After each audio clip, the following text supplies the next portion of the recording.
Amados, boa noite a todos mais uma vez, graça e paz, amém? Mais uma vez nós estamos aqui, reunidos em torno da palavra do Senhor. Foi um momento maravilhoso, foi um momento onde nós pudemos louvar a Deus, exaltá-lo, podemos bendizer o santo nome dEle, por tudo aquilo que Ele tem feito ao nosso favor. Hoje nessa noite nós vamos meditar um pouco sobre a soberania de Deus na reprovação de alguém. Nós sabemos que Deus, Ele escolhe pessoas. Nós sabemos que Deus, Ele escolhe pessoas para participar da sua família. Ele escolhe pessoas para fazer parte do seu plano de salvação. E nós também temos que entender que Deus, Ele rejeita pessoas. Nós temos que entender que nós estamos diante de um Deus que Ele é soberano. E ter uma visão correta sobre isso é importante. Nós entendermos que Deus, Ele é aquele que faz tudo que lhe apraz. Conhecer esse Deus profundamente, conhecer a sua vontade, conhecer aquilo que Ele tem feito é maravilhoso para nós. Hoje nessa noite, se você puder, abra sua Bíblia em Romanos 11, 22. Pois nós temos que considerar algo muito importante. A palavra de Deus, aqui em Romanos, ela nos alerta para a bondade de Deus e também para a severidade de Deus. As pessoas têm uma visão distorcida de Deus. As pessoas acham que Deus é apenas amor. As pessoas acham que Deus é apenas um Deus bom. E muitas das vezes as pessoas não levam em conta que temos um Deus que é justo. Nós temos um Deus que é soberano. Nós temos um Deus que é santo. E nós temos um Deus que é bom. Talvez a coisa mais terrível que um homem pode saber sobre Deus é saber que Ele é um Deus bom. Nós já falamos sobre isso. Conhecer esse Deus bom é maravilhoso. Mas hoje nessa noite, esse texto a qual temos, que é Romanos 11, 22, ele vai dizer assim, só vou pegar só essa frase desse versículo para nós termos base para trabalharmos nessa noite. Que diz assim: considere, pois, a bondade e a severidade de Deus. O apóstolo Paulo, ele pede para nós considerarmos duas coisas: a bondade e a severidade de Deus. Pois no último capítulo aqui, quando tratado da soberania de Deus, que é o Pai e o executor da nossa salvação, examinamos 7 passagens que o representam como fazendo uma escolha dentre os filhos dos homens. Nós falamos muito aqui sobre a eleição de Deus. Nós falamos aqui nessa eleição que foi feita antes da fundação do mundo.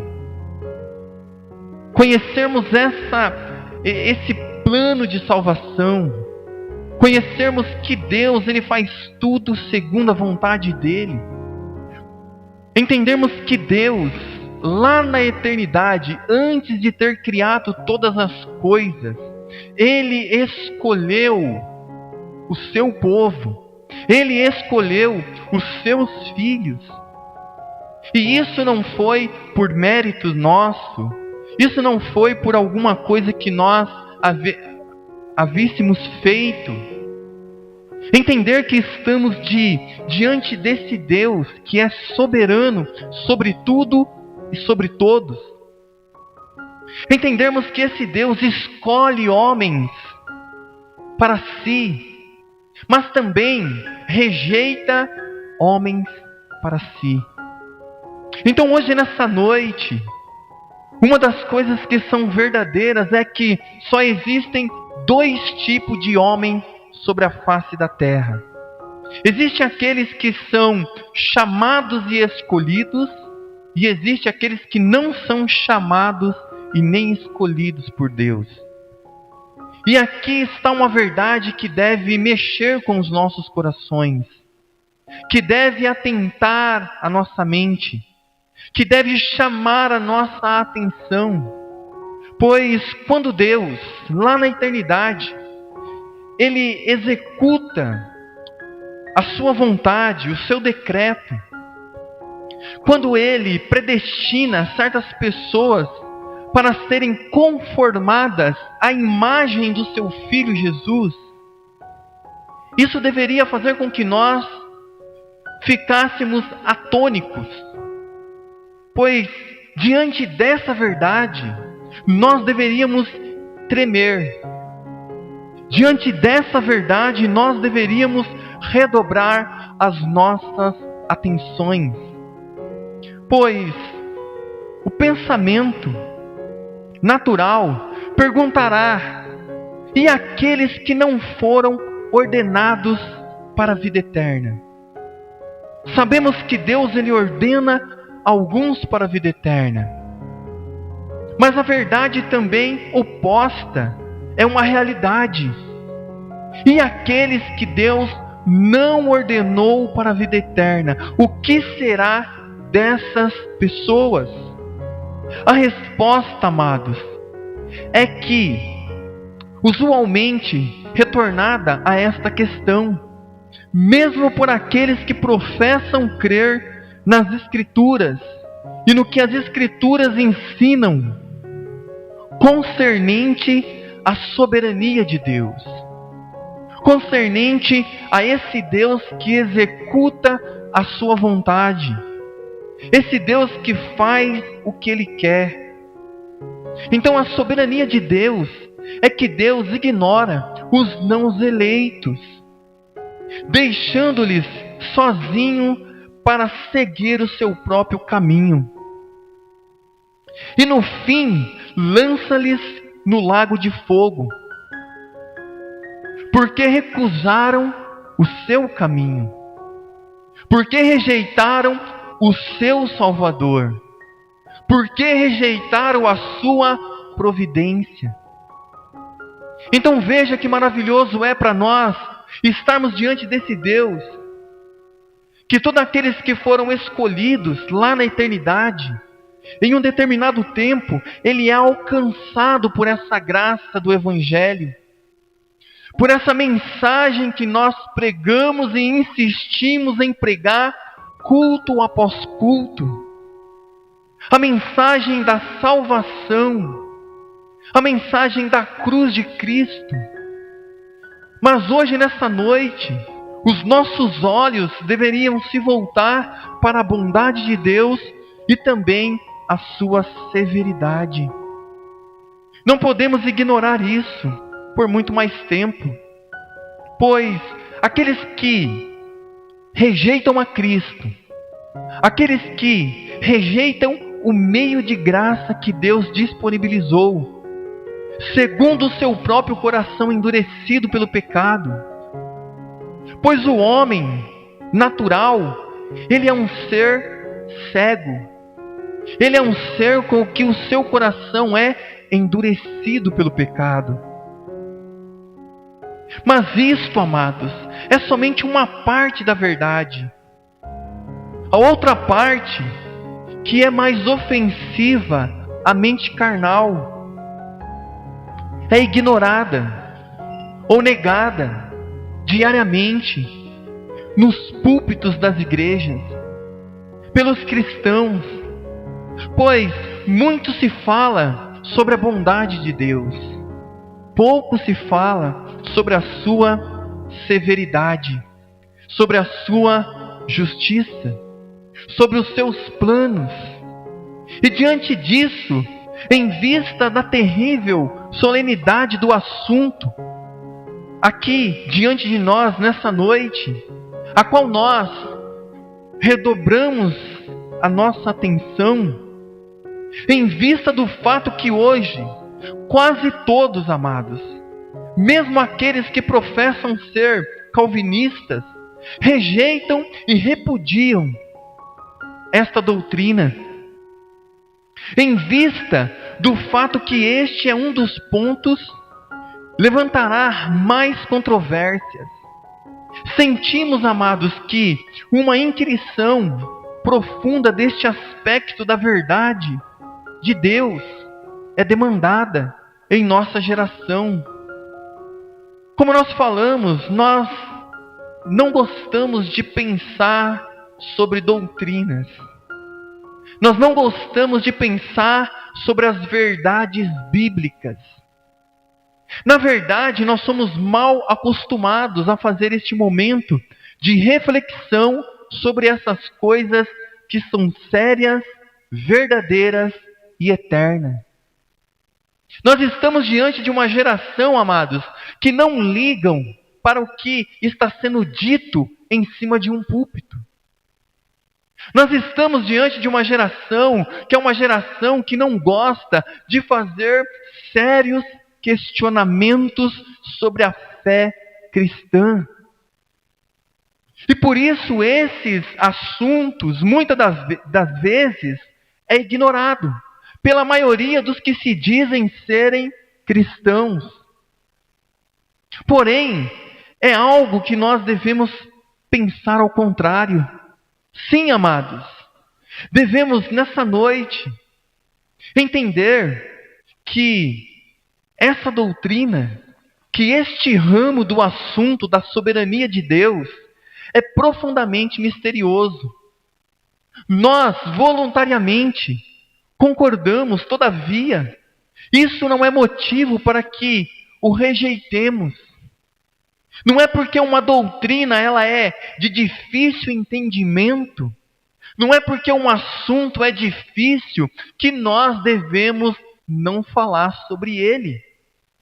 Não é porque muitas das vezes a nossa mente não alcança que nós devemos nos calar, que nós devemos passar para um outro assunto que achamos mais relevante. É isso que nós temos que entender. Não devemos rejeitar uma doutrina por ela ser de difícil entendimento. Mas o que devemos fazer, amados, é pedir que o Espírito Santo de Deus nos ajude. Que o Espírito Santo de Deus venha sobre nós e faça com que nós, de fato, enxergamos essa doutrina que glorifica a Deus, que exalta a Deus na salvação do pecador.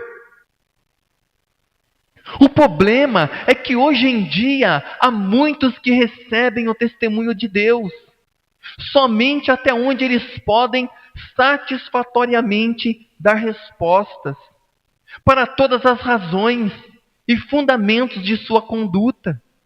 O que significa que eles não aceitam nada exceto aquilo que ele pode ser medido nas insignificantes escalas de suas próprias capacidades humanas limitadas. Quando nós chamamos a igreja a um culto, a meditar nessas grandezas profundas de Deus, isso está fazendo com que você cresça grandiosamente no conhecimento. Que você se desperte como um cristão maduro. Que você não se esconde diante de um assunto que é de difícil entendimento. Mas que você prontamente se coloca diante de Deus e diz: eis-me aqui, Senhor. Abra o meu entendimento, para que eu possa ver a beleza dessa doutrina, para que eu possa ver a glória dessa doutrina, para que eu possa, através dessa doutrina, falar para os homens o quão o Senhor é maravilhoso.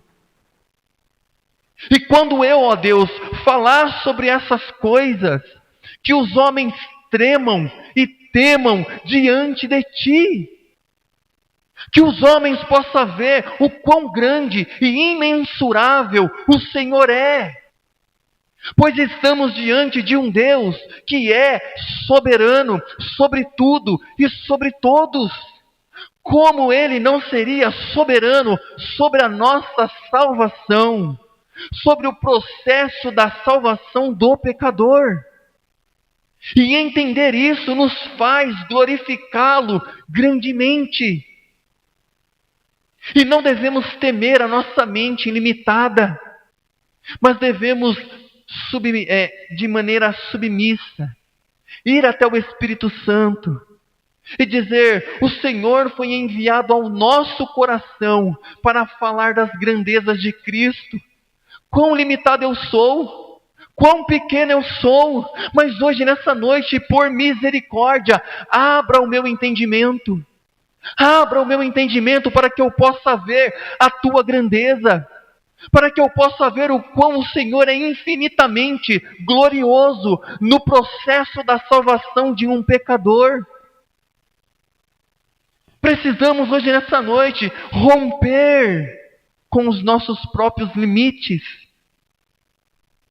declarando isto de uma forma mais clara, amados. O ponto a ser considerado agora é: Deus pré-ordenou certas pessoas para a condenação? Será que foi isso? Que muitos serão eternamente condenados? É claro que, a partir das Escrituras, que cada um será julgado de acordo com as suas obras, e colherá assim como ceifou, e que em consequência da sua condenação justa, como está lá em Romanos, capítulo 3, versículo 8, é igualmente certo, amados, é que Deus decretou que os não eleitos deveriam escolher o curso que eles seguem. Nos responsabilizamos por provar agora essa doutrina. Amados, as pessoas acham que o julgamento de Deus vai ser lá no final. Mas quando Deus deixa o homem, Ele entrega o homem aos seus desejos pecaminosos. Quando Deus não estende a mão, quando Deus não arranca o coração de pedra, quando Deus não muda a mente, mas Ele faz opostamente isso, quando Deus deixa o homem seguir o seu curso natural. Qual que é o curso natural do homem? É ser rebelde contra Deus, é odiar os mandamentos de Deus, é odiar a Deus, é quebrar todos os mandamentos dele. Quando Deus deixa o homem fazer exatamente o que ele quer, já é o julgamento de Deus sobre a vida daquela pessoa. É como um pai. Quando um pai deixa o filho fazer tudo o que ele quer e não se importa, saiba que o seu pai não te ama. Agora, quando o seu pai te corrige, quando o seu pai te traz para perto, quando o seu pai coloca limites, é a forma do seu pai te dizer: eu te amo muito. Porque a palavra de Deus diz: qual é o pai que não corrige o seu filho? A correção é sinônimo de amor. Então, amados, nós temos que ver isso aqui. Então, quando Deus entrega o homem e não repreende ele, Deus está dizendo para aquele homem: eu não te amo. Você não é um eleito. Você não faz parte da minha família. Eu não tenho nada contigo. Segue o teu rumo. Segue a tua vida de pecado. Segue a tua vida de rebeldia. Então, não é que Deus pré-ordenou essas pessoas para o inferno. Apenas Deus não intervém. Deus, ele não se manifesta a essas pessoas. Por isso que elas andam como andam, fazem o que fazem. E o final de uma vida assim é o lago de fogo, é o inferno. Por isso elas serão responsabilizadas do que foi posto diante de nós, amado, no capítulo anterior, concernente ao decreto e alguns para a salvação. Como nós vimos, deve-se inevitavelmente seguir Mesmo se as Escrituras tivessem se silenciado sobre isso, sobre este sentido, que deve haver que deve haver uma rejeição de outros. Cada escolha, evidente e necessariamente, implica em uma rejeição. Quando você escolhe algo, automaticamente você rejeita outro. Está implícito nisso. Então, quando Deus ele te escolhe, é sinal que Ele não te rejeitou. Mas quando Ele te rejeita, é sinal que Ele não te escolheu. E isso não depende de você. Isso não depende de mim.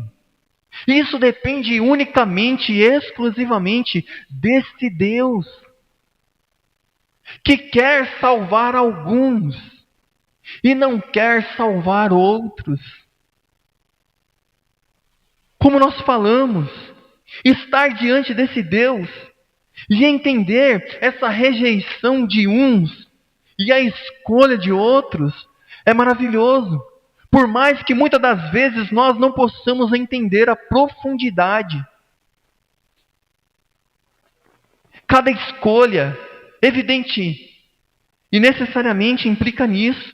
Porque onde não há deixar de lado, não pode haver nenhuma escolha.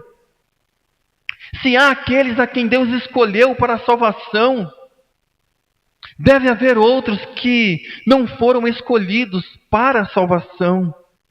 Se há alguns que o Pai deu ao Filho, como lá em João 6,37, deve haver outros que Ele não deu a Cristo. E entendermos que nós somos um presente do Pai para o Filho, e um presente do Filho para o Pai. É maravilhoso. Entendermos isso, a Bíblia diz claramente, olha, o Pai deu alguns ao Filho, porque pertencia a Ele. E o Filho deu alguns ao Pai. Então, se o Pai dá alguns aos filhos, há outros que Ele não dá. E quando o Filho faz da mesma forma, essas coisas estão juntas. O problema é que nós muitas das vezes não pensamos nisso. Nós achamos que apenas não, o homem escolhe. O homem é que dá a palavra final. É o homem que vai atrás de Deus. A verdade é que existe essa verdade soberana. Desse Deus soberano que executa o plano de salvação. Então hoje, nessa noite, existem esses dois tipos de pessoas aqui. Existe aqueles que o Pai deu ao Filho e existe aqueles que o Pai não deu. Existe aqueles que vão até o Filho porque o Pai trouxe. E não há ninguém que possa ir até o Filho se o Pai não trazer. É simples assim.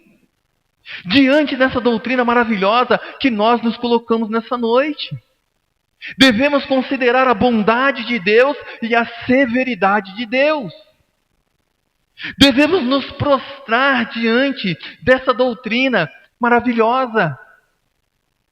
Se há alguns cujo nome estão no livro da vida, lá na vida do Cordeiro, como está lá em Apocalipse 21, 27, deve haver outros cujo nome não estão escritos lá. Consegue entender isso hoje nessa noite? Que este é o caso, amados, será completamente provado hoje nessa noite. Existem esses dois tipos de pessoa. Existem essas duas verdades que caminham juntas no Evangelho. Existem aqueles que estão em Cristo e aqueles que não estão em Cristo Jesus. Esses dias eu falando com a pessoa e diz, Deus quando olha para a terra, Ele vê só dois tipos de homem. Só dois tipos. Ele vê os que estão em Adão e Ele vê os que estão em Cristo. Aqueles que não estão em Cristo estão em Adão. E os que estão em Adão estão condenados. Os que estão em Adão estão separados. estão em inimizade contra Deus. As suas naturezas não amam a Deus. Mas existem aqueles que estão em Cristo, que é o segundo Adão. Então hoje, nessa noite, quando Deus está olhando para nós, Ele vê duas situações. Aqueles que estão em Cristo, no seu Filho amado, e aqueles que estão ainda no Adão.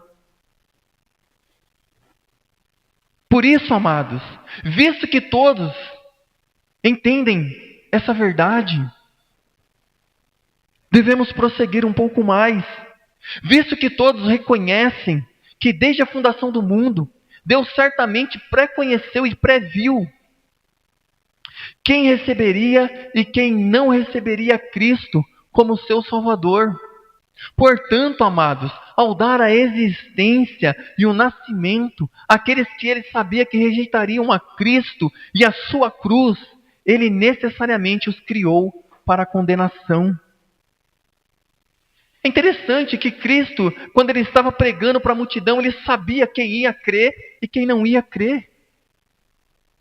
Cristo ele falava assim: olha, vocês não creem porque vocês não são as minhas ovelhas. As minhas ovelhas ouvem a minha voz, se arrependem e vêm após mim. Veja que não é o processo contrário. Cristo ele diz: aquele que ouve a minha voz e me ouve é a minha ovelha. Agora, aquele que não me ouve é porque não é a minha ovelha.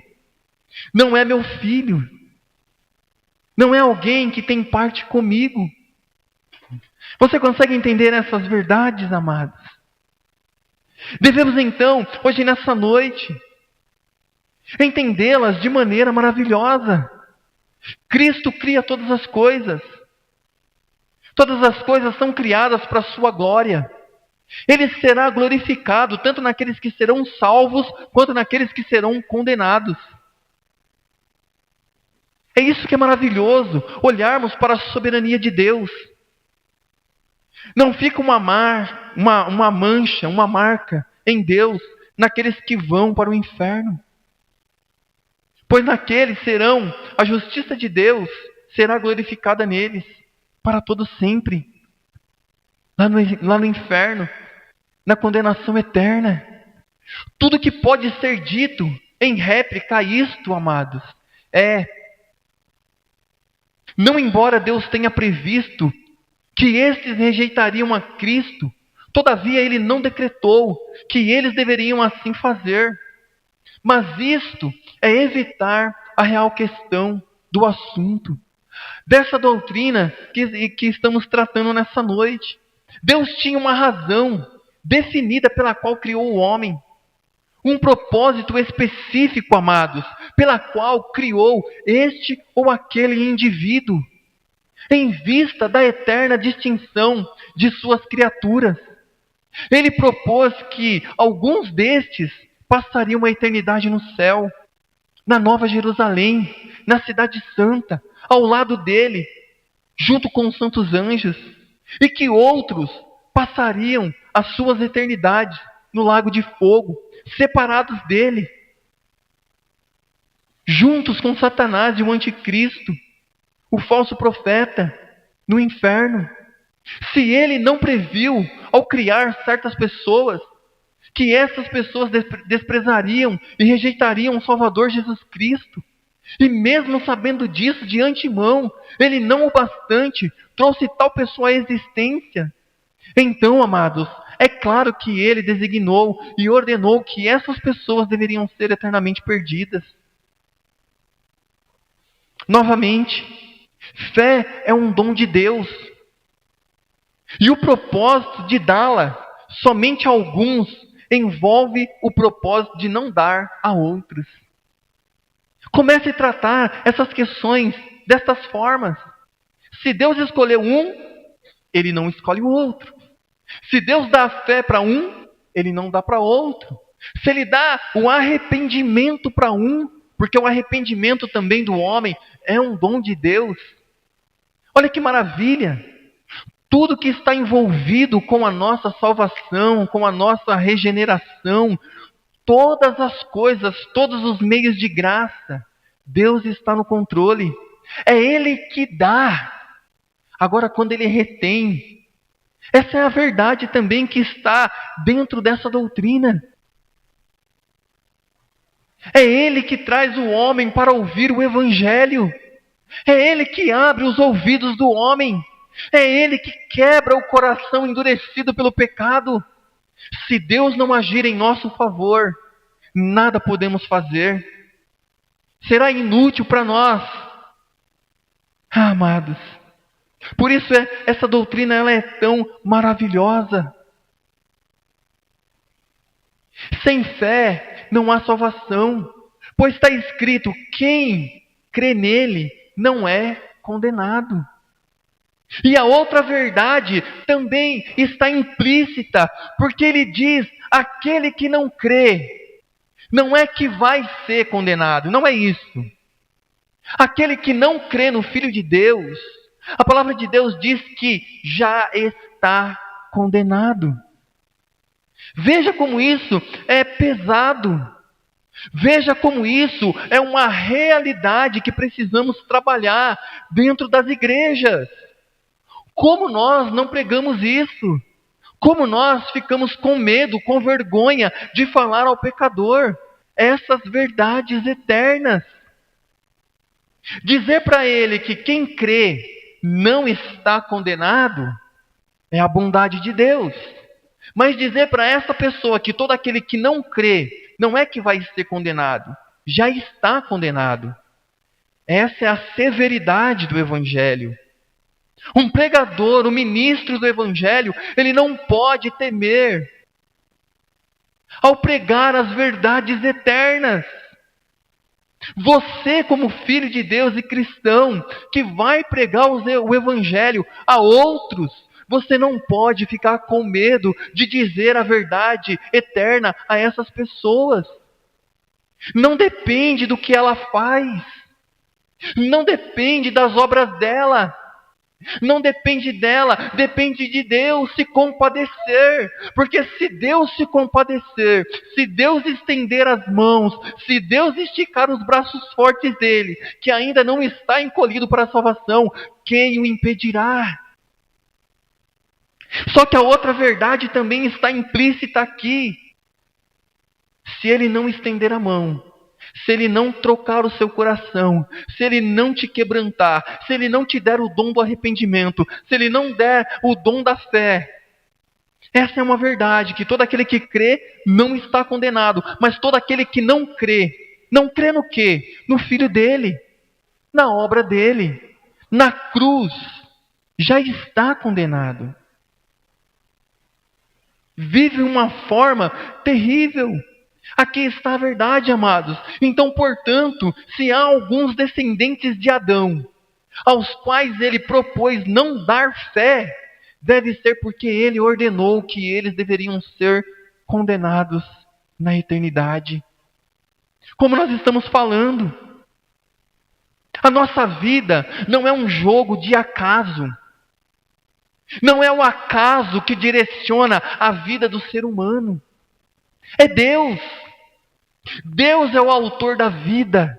Deus é o autor da história. Não há nada que aconteça que não seja do conhecimento dele. Por isso hoje, nessa noite, amados, lidar com essas verdades. É preciso falar dessas verdades que são eternas. Quando eu morrer, essas verdades continuarão.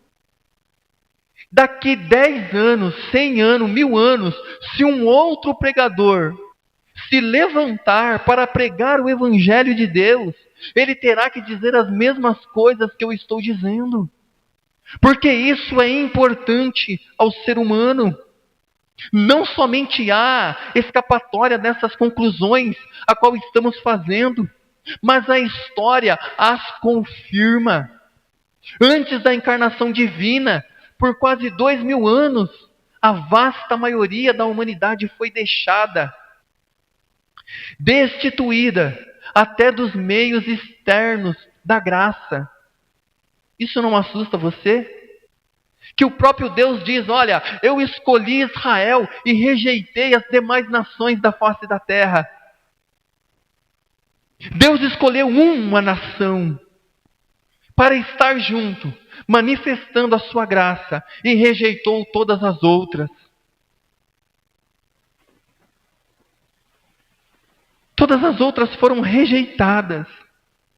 Portanto, precisamos entender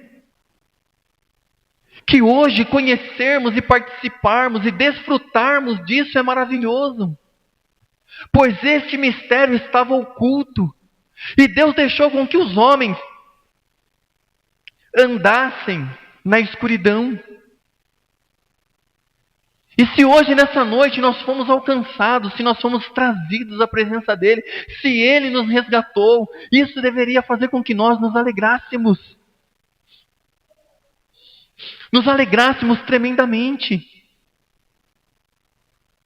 Nos alegrássemos, amados, porque Ele assim o quis. Ele deixou, amados, muitos andarem na escuridão, longe. Ele poupou essas pessoas. Ele poupou da graça, não sendo favorecido pela pregação da palavra de Deus, e nem com revelação escrita da sua vontade. Amados, por muitos longos séculos, Israel foi a única nação a quem a deidade de Deus, o favor de Deus, a presença de Deus, concedeu alguma revelação especial de si mesma, o qual, nos tempos passados, deixou andar todas as nações em seus próprios caminhos. Atos 14:16.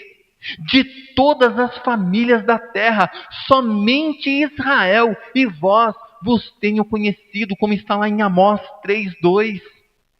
Não é que Deus não conhecesse as demais nações. Quando ele fala conheceu, ele está falando de dar intimidade, de chamar aquele povo de seu povo. É isso que nós temos que entender.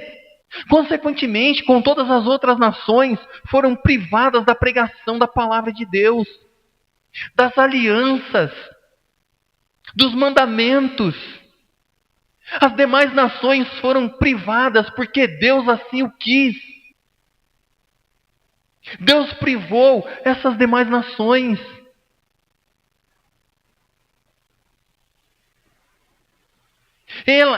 Elas eram estranhas à fé que vinha através disso. Romanos 10:17. Essas nações não somente eram ignorantes do próprio Deus, mas do caminho que lhe agrada, da verdadeira maneira de aceitação para com Ele, e os meios de se achegar ao eterno gozo dele mesmo. Você já parou para pensar sobre isso? Que Deus assim fez no Antigo Testamento? Deus ele não se revelou às demais nações. Antes deixou com que elas andassem segundo seus próprios caminhos. Deus a privou. Deus só conheceu Israel, fez pacto com Israel, não porque Israel era maior, era mais numerosa, era mais populosa, não. Deus diz que ela era a menor de todas. Isso não diz respeito a nós.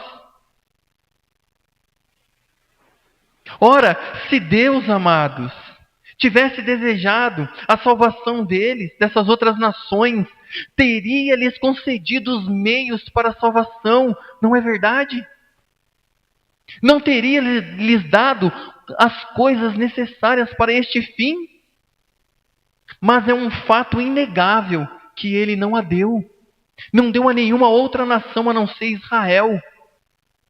Se então a deidade pode, consistentemente com a sua justiça, misericórdia e benevolência, negar alguns os meios de graça e deixá-los em densas trevas e incredulidade eterna, por causa do pecado e de seus antepassados, gerações anteriores, Porque deve ser considerado incompatível, amados, com as suas perfeições, o excluir algumas pessoas.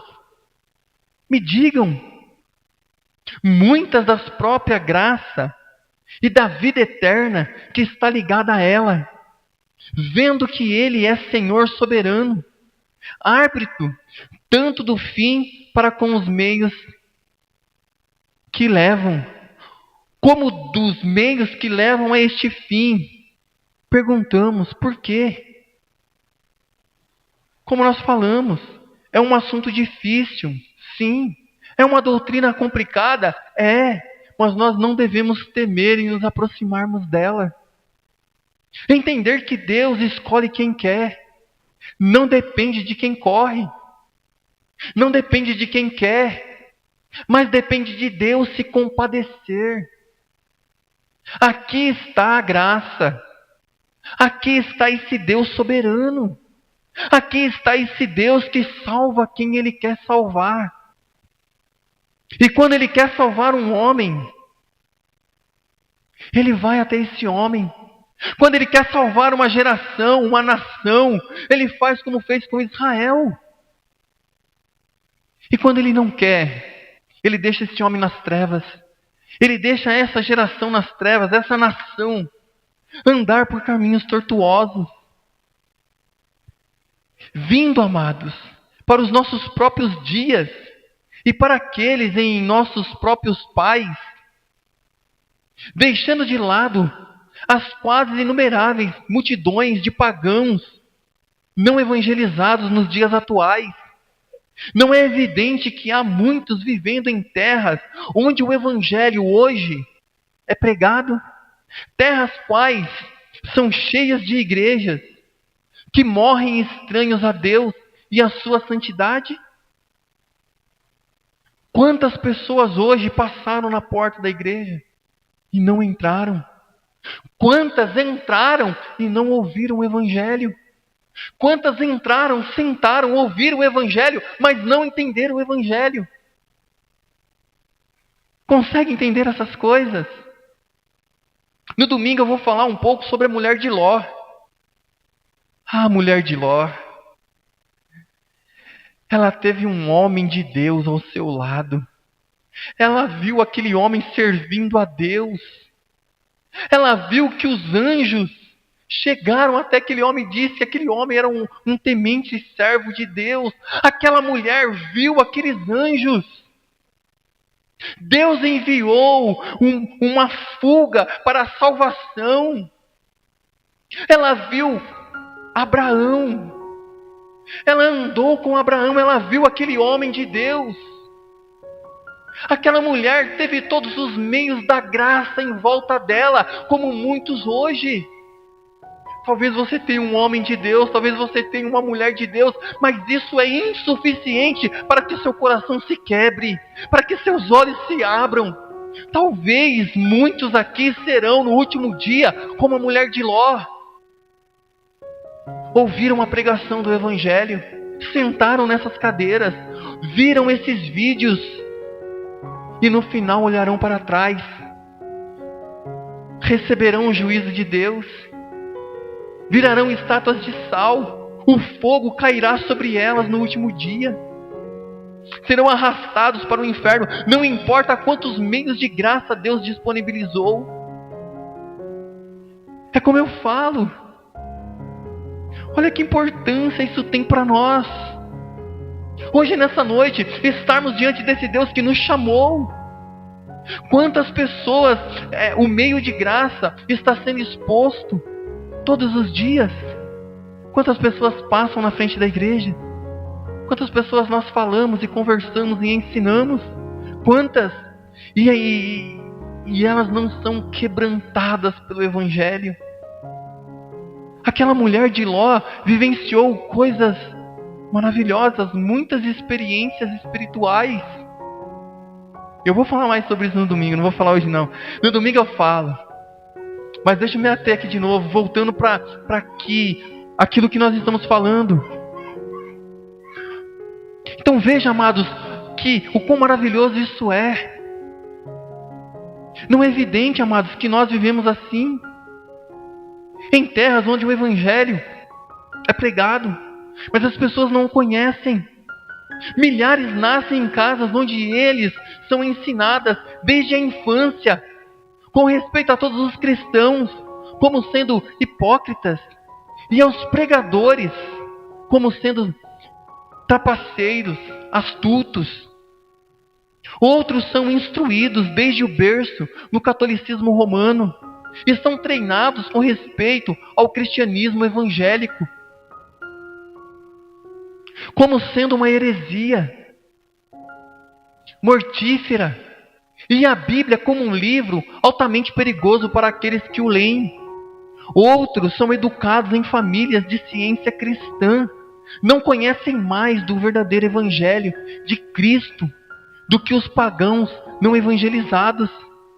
E grande maioria desses morrem em absoluta ignorância do caminho da paz. Não somos obrigados a concluir que não foi a vontade de Deus lhes comunicar a graça. Tivesse sua vontade sido de outra forma, não teriam realmente comunicado sua graça a eles? Se então foi a vontade de Deus, no tempo, recusar-lhes sua graça, deve ter sido a vontade deste toda a eternidade, visto que a sua vontade é, como Ele mesmo, a mesma ontem, a mesma hoje e sempre. Que não esqueçamos que as providências de Deus são nada menos do que as manifestações de seus decretos, e que Deus faz no tempo e somente o que Ele propôs na eternidade. Tudo que acontece agora, aqui, hoje, esta reunião, este culto, esta pregação, Deus determinou. Não há ninguém, amados, que possa pensar diferente sobre isso. Sua própria vontade sendo a única causa de todos os seus atos e obras. Portanto, a partir do seu real, deixar alguns homens na incredulidade e impotência final, seguramente entendemos que foi a sua eterna determinação assim fazer. E consequentemente, Ele reprovou alguns desde antes da fundação do mundo, como escolheu alguns antes da fundação do mundo. E isso para nós, amado, é maravilhoso. Isso para nós alegra a nossa alma. Na confissão de Westminster é dito: desde toda a eternidade, Deus, pelo muito sábio e santo conselho da sua vontade, pré-ordenou livre e inalteravelmente tudo quanto acontece. Um estudioso e escritor muito cuidadoso e cauteloso certa vez disse, comentando sobre essas palavras, ele disse assim: é perfeitamente, divinamente verdadeiro que Deus ordenou que a sua própria glória, tudo quanto conhece, acontece para a sua própria glória. Se estas declarações são verdadeiras, amados, não está a doutrina da reprovação estabelecida por elas? Que na história humana é que uma coisa que acontece todos os dias, que se este homem ou mulher morrer, passarão deste mundo para uma eternidade sem esperança, uma esperança de sofrimento e desgraça os aguarda. Se então Deus tem pré-ordenado tudo quanto acontece, então Ele deve ter decretado que um vasto número de seres humanos passariam deste mundo sem serem salvos para a eternidade, para sofrer eternamente no lago de fogo, admitindo, amados, a premissa geral não é a conclusão específica, inevitável.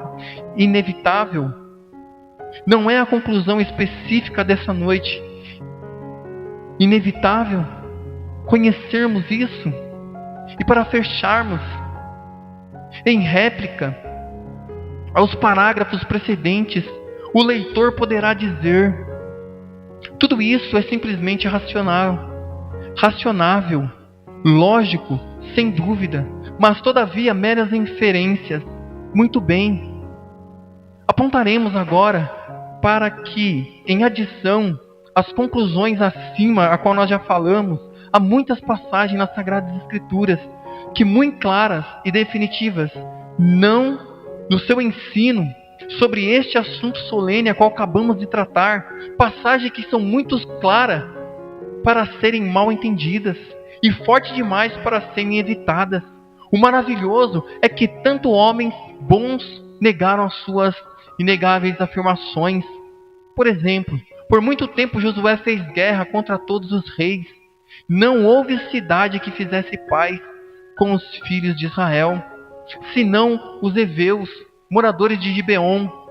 Por guerra as tomaram todas, porquanto do Senhor vinha o endurecimento de seus corações para saírem à guerra contra Israel, para que fossem totalmente destruídos e não achassem piedade alguma, mas para os destruir a todos, como o Senhor tinha ordenado a Moisés.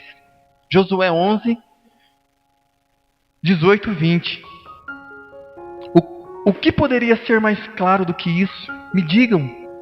Aqui estava, amados, um grande número de cananitas, cujo coração o Senhor endureceu, os quais ele tinha o propósito de destruir absolutamente, para os quais ele não demonstrou nenhum favor, nenhuma graça, nenhuma misericórdia. Concordamos que eles eram ímpios, imorais, idólatras.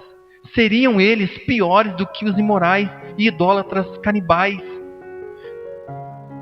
das ilhas do Oceano do Sul e muitos outros lugares da face da terra, para quais Deus deu o Evangelho através de John?